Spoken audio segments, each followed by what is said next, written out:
Mga essential, mga ka-RSP, narito na ang mga gabay, patnubay, palala at prediksyon ngayong araw ng Tuesday, May 28. Kaya eto na.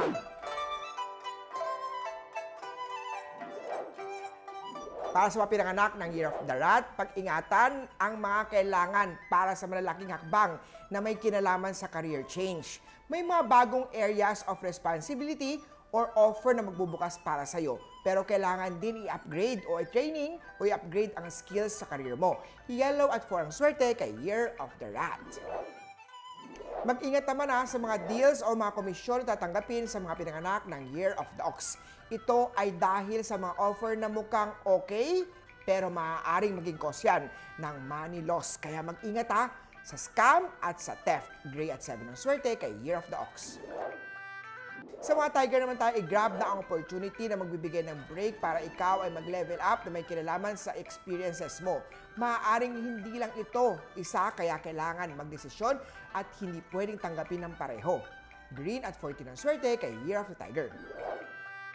Sa mga rabbit naman tayo, magpa-space cleansing, clearing ng mga negative energy sa bahay para mas ma-enhance natin ang magandang attraction ng good family at good vibes sa mga pinanganak ng Year of the Rabbit. Gumamit ng rose quartz o mga rose na mga incense o cinnamon scented na incense or oil. Kung pupunta naman sa social event, makakatulong ang pagsuot ng red or pink na tissue ng mga talisman para pagdagdag ng extra swerte. Ipa-cleanse yung bahay kay Master Hans Kua. Blue at 3 ang swerte kay Year of the Rabbit. Sa mga Dragon naman tayo, siguraduhin mong good relation ka sa mga katrabaho at kay boss. Mag-ingat ka rin sa mga sinasabi o pananalita mo. Siguraduhin mapagkakatiwalaan ang mga kausap at kilatisin maigi ang mga terms, agreement or services. Don't take anything at face value lang. Orange and 1 ang swerte kay Year of Dragon. Sa mga snake naman tayo, make sure na may constant communication kayo ni partner kung ikaw ay nasa long distance or LDR relationship. Sa mga pinanganak ng snake yan para din maiwasan ang loneliness at mga temptation. Maging considerate din sa mga taong nasa paligid mo at huwag din pabayaan, ingatan ang kalusugan. Peach at 13 ang swerte kay Year. Ito naman sa mga pinanganak ng Year of the Horsey, makaka-expect ka ng tulong o rekomendasyon sa iyong trabaho na makakatulong na ma-increase ang efficiency mo.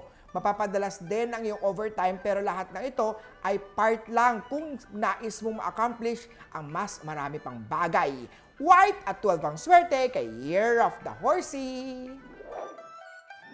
Eto naman sa Year of the Goat. Recognize ka ng mga boss o ng boss mo sa mga good qualities kaya no need na magpakitang tao sa iba. Better kung hindi ito makaka-attract ng negative attention sa mga kaibigan. Sa mga gustong mag-work abroad naman, may maririnig kang magandang suggestion or tips sa isang katrabaho or boss. Aqua at 6 ang swerte kay Year of the Goat. Para naman sa mga pinanganak ng Year of the Monkey, kung ikaw ay may online job or social media account na pinapatakbo, now is the time to do something creative para mag-advertise ng sarili at mga services mo. Ingat lang sa mga online scam na nag-o-offer na mga pangakong too good to be true. Hindi yan totoo. Brown at 2 ang swerte kay Year of the Monkey. Sa mga pinanganak naman ng Year of the Rooster, iwasang tumanggap ng trabaho o komisyon na hindi suwak sa skill set o alaman mo. Baka hindi ka magtagumpay rito. Sa love life aspect naman, kung may secret love ka, sabihin mo na sa kanya. Kung may isang relationship ka man, oras na para mag-level up. Makakatulong pagsuot ng heart-shaped na rose quartz, amulet yan, kung ikay single pa para mas ma-attract ang love. Silver at 10 ang swerte kay Year of the Rooster. Sa dog naman tayo mahalaga ang tulog para sa katawan at pag-iisip. Importante ang mga ito para rin ma-accomplish ang lahat ng mga epic na mga plano mo. Kung ikaw ay ma-insomnia naman dahil sa stress, subukan ang mag-yoga o mag-meditate. Humanap din ng oras para sa sarili or para sa mahal mo sa buhay. I-balance ang oras mo. Gold at 16 ang swerte kay Year of the Doggy. At pinakahuli naman tayo kay Year of the Pig.